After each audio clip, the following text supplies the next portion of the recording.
수강생 여러분 안녕하세요. 지난 시간에는 어린 시절부터 재무부에 근무하다가 경제기획원으로 옮기게 될 때까지 김학렬 선생의 생애에 대해 살펴보았습니다. 이번 시간에는 경제기획원 재직 시절 그의 활약상에 대해 살펴보겠습니다. 경제기획원 예산국장이 된 그는 3개월 만에 경제기획원 기획조정관으로 승진하게 됩니다. 새로 만들어진 자리로 오늘날로 치면 차관복급에 해당하는 자리였습니다. 그런데 그에게 5개월 뒤 시련이 찾아옵니다. 송효찬 내각 수반에게 5개년 계획 수립과 관련해 브리핑을 했는데 그 자리에서 송 수반으로부터 계획을 잘 모르는 인물이라는 평가를 들은 것입니다. 그 후 곧바로 그는 기획조정관에서 보직 해임되고 맙니다. 결국 김학렬 기획조정관이 경제개발계획 수립 과정을 이끌어갈 만한 역량이 안 되어 그를 해임했다는 것인데 그의 업무 역량은 이미 정평이 나 있었다는 점을 감안하면 액면 그대로 받아들이기는 어렵습니다. 그로서는 무척이나 자존심이 상하는 일이었을 것 같습니다. 그런데 그가 해임된 것이 역량 부족 때문이라는 이야기보다는 송수반의 이러한 평가와 조치가 군사정권 초기 군 출신 인사들과 민간 출신 인사들 간의 주도권 다툼 과정에서 벌어진 일이라는 해석도 있는데 이것이 더 설득력 있어 보입니다. 군 출신 인사들이 중심이 된 내각 수반실이 경제개발 계획 추진의 주도권을 잡기 위해 그를 쫓아냈다는 것입니다.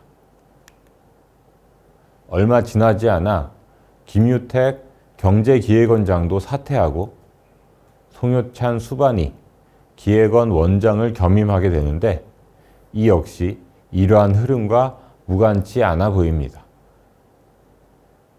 하지만 김학렬 선생이 공직으로 돌아오는 데에는 그리 오래 걸리지 않았습니다. 송 수반이 7개월 만에 물러나자 김유택 경제기획원장이 다시 돌아오면서 그를 부원장보로 복귀시켰기 때문입니다. 그리고 이듬해인 1963년 6월 그는 부원장으로 승진하게 됩니다. 40살에 차관이 된 것입니다. 그를 차관으로 임명한 원용석 장관이나 그 후임으로 세 번째 경제기획원장이 된 김유택 장관은 차관에게 일을 거의 맡기는 스타일이었습니다. 따라서 두 장관이 재임하는 동안 김학렬 차관은 인사를 비롯한 기획원의 안살림과 정책 수립 및 추진 등의 업무를 도맡아 하였습니다. 이렇게 되자 그의 위상은 장관 못지않게 높아졌으며 그는 차차 경제기획원을 장악해 갔습니다. 당시 그가 얼마나 기고만장해 있었는가를 보여주는 에피소드가 있습니다.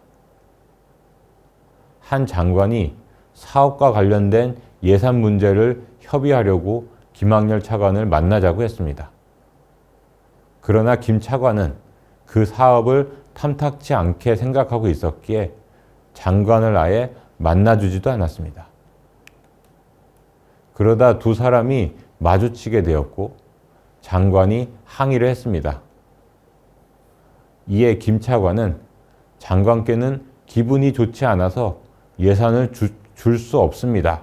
라고 대꾸했습니다.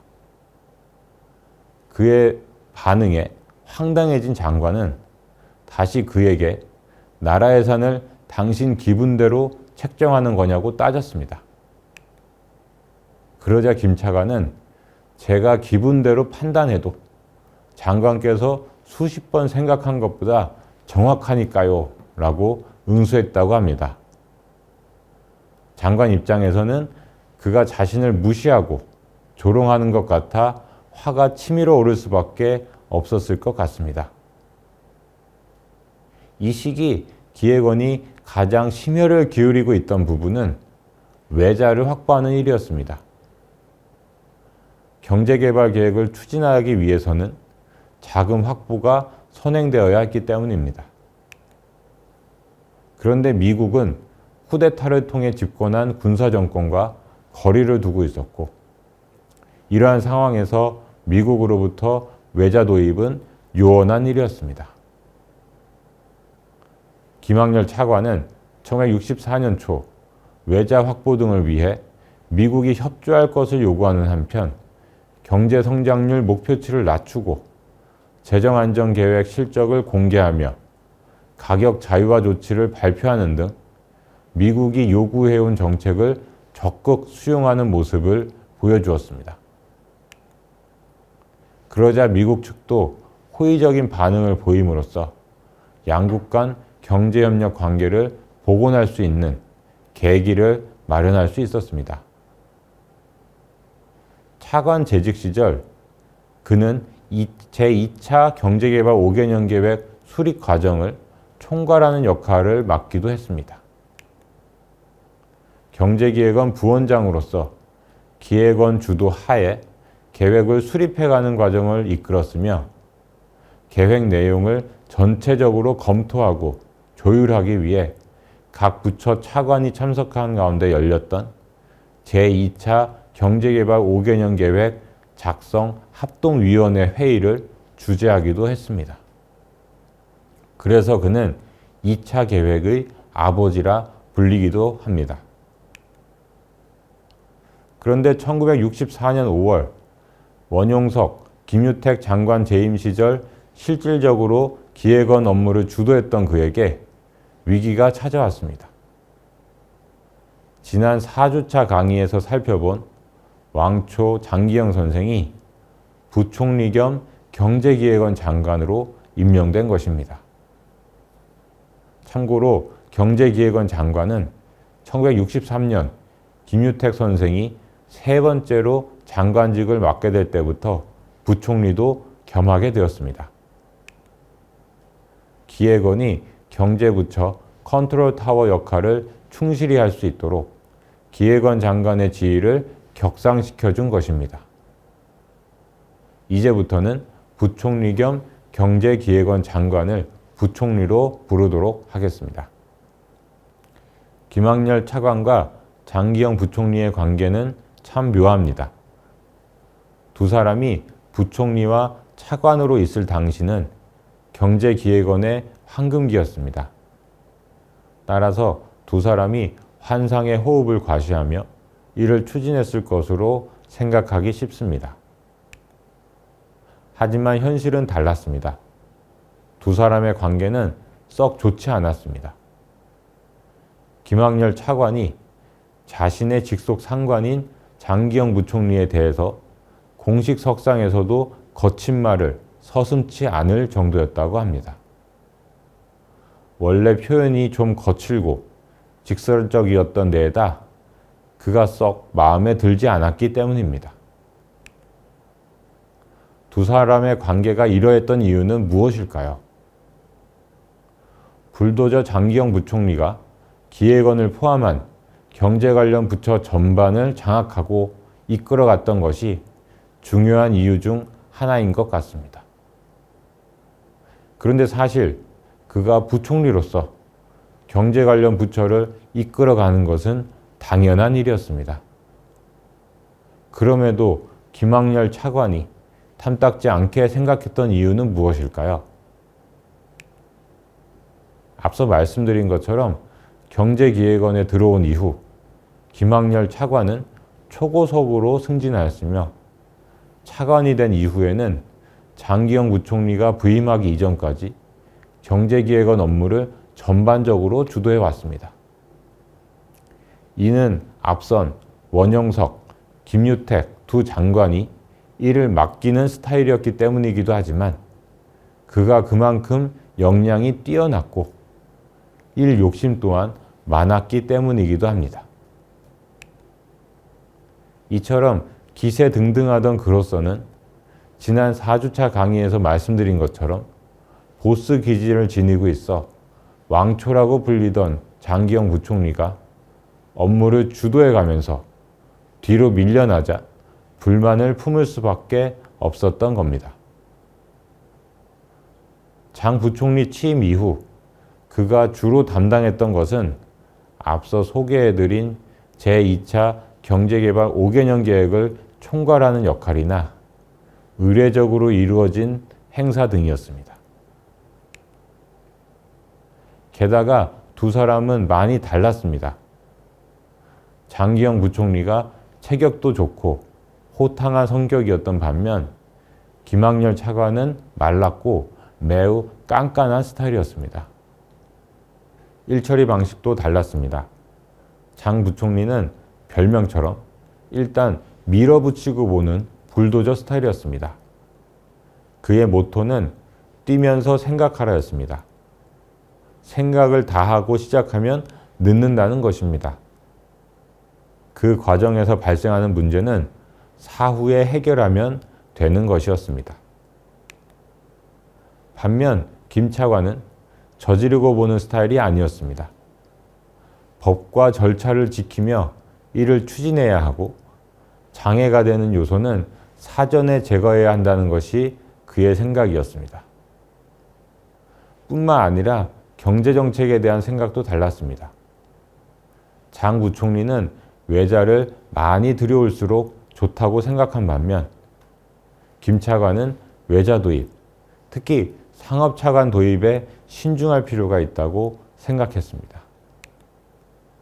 또 장 부총리는 성장 일변도의 정책을 지향한 반면 김 차관은 성장을 우선시하되 안정도 함께 꾀해야 한다고 생각했습니다. 이처럼 두 사람은 달랐지만 그래도 자신에게 마음을 닫은 김 차관을 상관인 장 부총리가 품으려 했다면 두 사람의 관계가 조금은 달랐을지도 모르겠습니다. 그런데 장기영 부총리도 김학렬 차관의 마음을 돌리려 크게 노력하지는 않았던 듯합니다. 차관이 자신을 공개 석상에서 비난하는 것을 알면서도 무시로 일관했고 김 차관을 배제하고 그 밑의 직원들과 상의하여 업무를 처리하는 모습을 보이기도 했습니다. 그로 인해 갈등의 골은 더 깊어졌을 것 같습니다. 그리고 두 사람의 이러한 갈등으로 인해 경제기획원 관료들도 참 난감했을 것 같습니다. 재미있는 점은 이처럼 사이가 안 좋았음에도 장 부총리가 김학렬 차관을 2년 4개월 동안 데리고 있었다는 사실입니다. 장기영은 부총리로 임명되면서 박 대통령에게 경제부처에 대한 인사권을 약속받았다고 합니다. 당신이 천거하면 대통령이 그대로 해주겠다고 한 것입니다.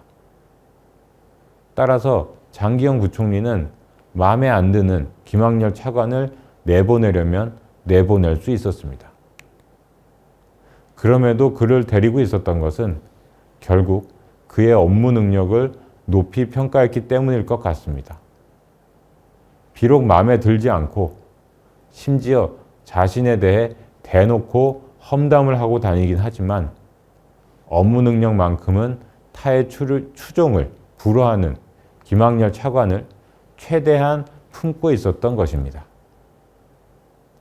1966년 9월 김학렬 차관이 재무부 장관으로 임명되면서 기획원 내에서의 두 사람의 불편한 동거는 끝납니다.